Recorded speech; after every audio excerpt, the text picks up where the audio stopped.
Iran युद्ध के बीच भारत में ऐसे टला ऊर्जा संकट। भारत ने अपनी दूरदर्शी रणनीति और इंडिया फर्स्ट नीति के दम पर खुद को इस बड़े झटके से बचा लिया है। जहां पड़ोसी देश पाकिस्तान लॉकडाउन जैसी स्थिति में है, वहीं भारत अपनी सीक्रेट ऑयल केव्स यानी कि भूमिगत तेल गुफाओं और रूस के साथ कूटनीतिक तालमेल के कारण मजबूती से खड़ा है। नमस्कार, मैं हूं आकांक्षा और आप देख रहे हैं न्यूज 18 का डिजिटल प्लेटफॉर्म। ईरान और इजरायल के बीच जारी भीषण युद्ध ने वैश्विक ऊर्जा बाजार को हिलाकर रख दिया है। स्ट्रेट ऑफ हॉर्मुज के बंद होने से दुनिया भर में तेल की आपूर्ति बाधित हुई है और भारत के लिए भी स्थिति बेहद चुनौतीपूर्ण है, क्योंकि देश अपनी लगभग 90% कच्चे तेल की जरूरत आयात के जरिए पूरी करता है। इसके अलावा एलपीजी का लगभग 60% और एलएनजी का करीब 50% भी विदेशों से ही आता है। हालांकि भारत ने अपनी दूरदर्शी रणनीति और इंडिया फर्स्ट नीति के दम पर खुद को इस बड़े झटके से बचाया। हम देख रहे हैं कि पड़ोसी देश पाकिस्तान, बांग्लादेश, यहाँ सब जगह हालात बेकाबू हो चुके हैं, लेकिन भारत अपनी सीक्रेट ऑयल केव्स यानी कि भूमिगत तेल गुफाओं के साथ साथ और दूसरे देशों के कूटनीतिक तालमेल के कारण मजबूती से खड़ा हुआ है। दरअसल सरकार ने रणनीति के तहत पिछले कुछ वर्षों में भूमिगत तेल भंडारण गुफाएं यानी कि अंडरग्राउंड ऑयल स्टोरेज कैवर्न्स बनाई और तेल आयात के स्रोतों को व्यापक रूप से विविध बना दिया। इन कदमों ने भारत को अचानक आने वाली ऊर्जा संकट से काफी हद तक बचाया है। और केंद्रीय पेट्रोलियम मंत्री हरदीप सिंह पुरी के मुताबिक भारत के पास फिलहाल करीब 25 दिनों का कच्चा तेल भंडार मौजूद है।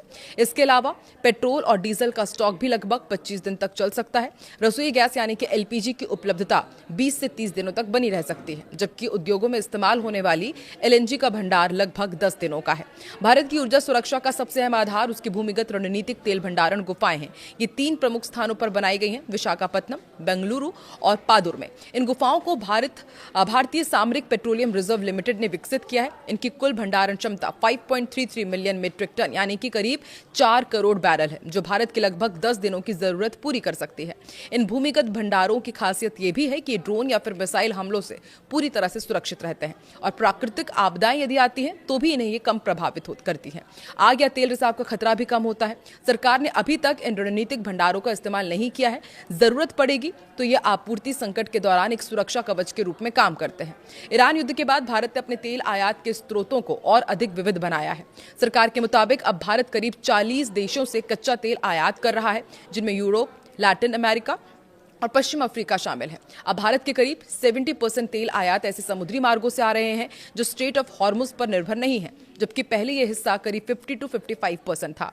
भारत की ऊर्जा रणनीति में रूस से आयात होने वाला तेल भी अहम भूमिका निभा रहा है। पिछले साल इसी मुद्दे पर अमेरिका ने भारत की आलोचना की थी।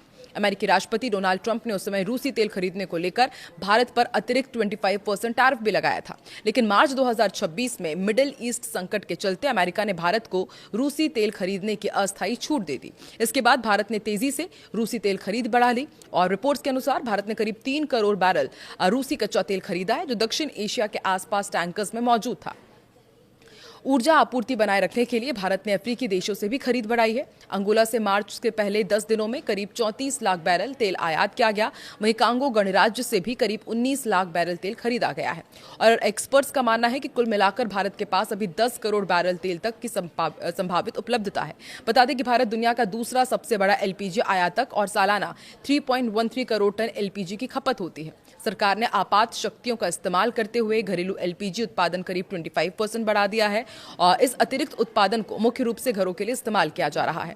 हालांकि इसके कारण होटल्स और रेस्टोरेंट के लिए कमर्शियल सिलेंडर्स की कमी देखी जा रही है और युद्ध के कारण रसोई गैस की कीमतों में भी बढ़ोतरी जरूर हुई है। होटल्स और रेस्टोरेंट्स भी प्रभावित हुए हैं और सरकार ने आपातकालीन शक्तियों का उपयोग करते हुए एलपीजी उत्पादन बढ़ाया है और माना जा रहा है कि अब आगे इसी तरीके से एलपीजी का उत्पादन बढ़ता जाएगा। आपको क्या लगता है, आने वाले दिनों में क्या भारत के सामने एलपीजी या फिर गैस की समस्या होने वाली है? जिस तरीके से भारत ने इमरजेंसी सिचुएशन में खुद को मजबूत तरीके से खड़ा किया है, ये आगे भी जारी रहेगा? कमेंट सेक्शन में अपनी राय जरूर दें।